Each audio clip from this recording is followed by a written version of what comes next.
Hi friends, നമുക്കിന്ന് bread കൊണ്ടുള്ള ഒരു പുഡിംഗ് ഉണ്ടാക്കാം. അതിനായിട്ട് ഞാൻ ഒരു 4 കഷ്ണം ബ്രെഡ് എടുത്ത് വെച്ചിട്ടുണ്ട്. ആദ്യമേ നമുക്ക് 2 മുട്ടയിലേക്ക് പൊട്ടിച്ചൊഴിക്കാം.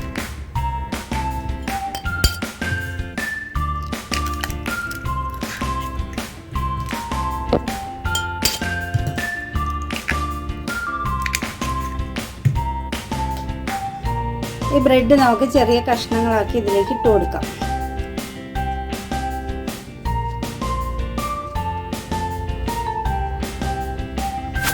ഇതിലേക്ക് നമുക്ക് ഒരു 2 സ്പൂൺ പഞ്ചസാര ചേർത്ത് കൊടുക്കാം.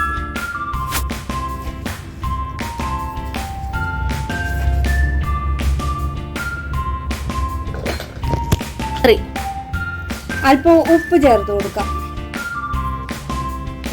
3 വാനില എസൻസിന് പകരം ഞാൻ 1 സ്പൂണ് ഹോർലിക്സ് പൗഡറാണ് ഇട്ട് കൊടുക്കുന്നത്.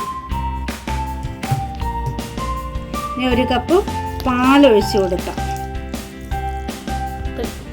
ഇതൊന്ന് ഇളക്കി നമുക്ക് കുതിരാൻ വേണ്ടി മാറ്റി വയ്ക്കാം.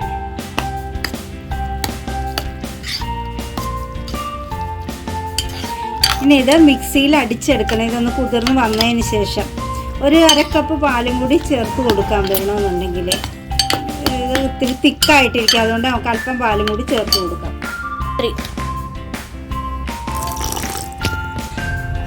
ഈ പാൻ ചൂടായ പാനിലേക്ക് നമുക്ക് 3 സ്പൂണോളം പഞ്ചസാര ഉണ്ട്. ഇത് ചേർത്ത് കൊടുത്ത് ഇതൊന്ന് ചുവന്ന് വരുന്നത് വരെ ഇളക്കിയെടുക്കാം.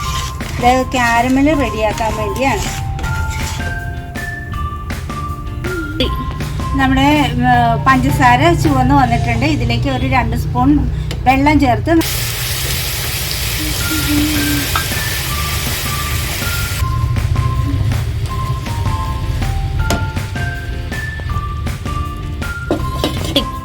നമുക്ക് പുഡിംഗ് വെക്കാനുള്ള പാത്രത്തിലേക്ക് ഇത് ഒഴിച്ചു കൊടുക്കാം.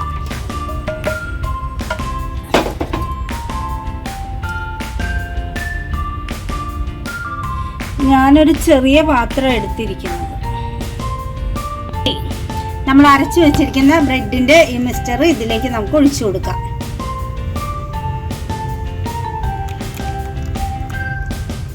ഇനി ഇതൊരു പാത്രത്തിനകത്ത് വെള്ളം വെച്ച് അതിലൊരു പാത്രം ഇട്ട് ഈ സാധനം ഇങ്ങോട്ട് വെച്ച് വേവിച്ചെടുക്കണം. നോർമൽ ഫ്ലെയിമിലിട്ട് സിമ്മിലിട്ട് നമുക്കിത് വേവിച്ചെടുക്കാം. നന്നായിട്ട് ഒരു 1/2 മണിക്കൂർ വേണ്ടി വരും. പുഡിംഗ് വെന്തിട്ടുണ്ടോ എന്ന് നമുക്കൊന്ന് തുറന്നു നോക്കാം.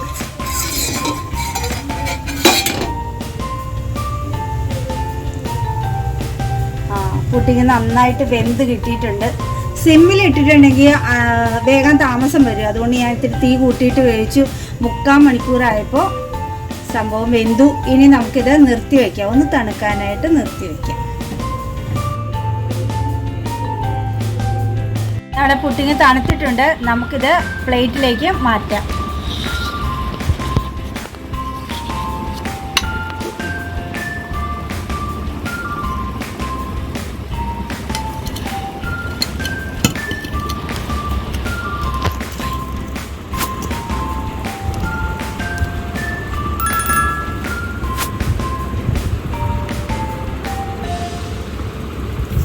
നമ്മൾ വെന്തോന്നറിയാൻ വേണ്ടി കുത്തി നോക്കിയത് ഇത്തിരി കൂടിപ്പോയത് കൊണ്ടാണ് ഇങ്ങനെ ഒരു പൊട്ടൽ വന്നത്.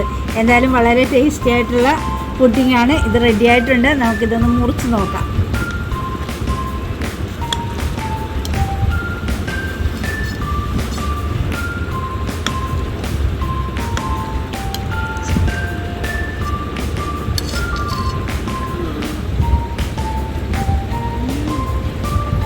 വളരെ സൂപ്പറായിട്ട് റെഡിയായിട്ട് വന്നിട്ടുണ്ട്.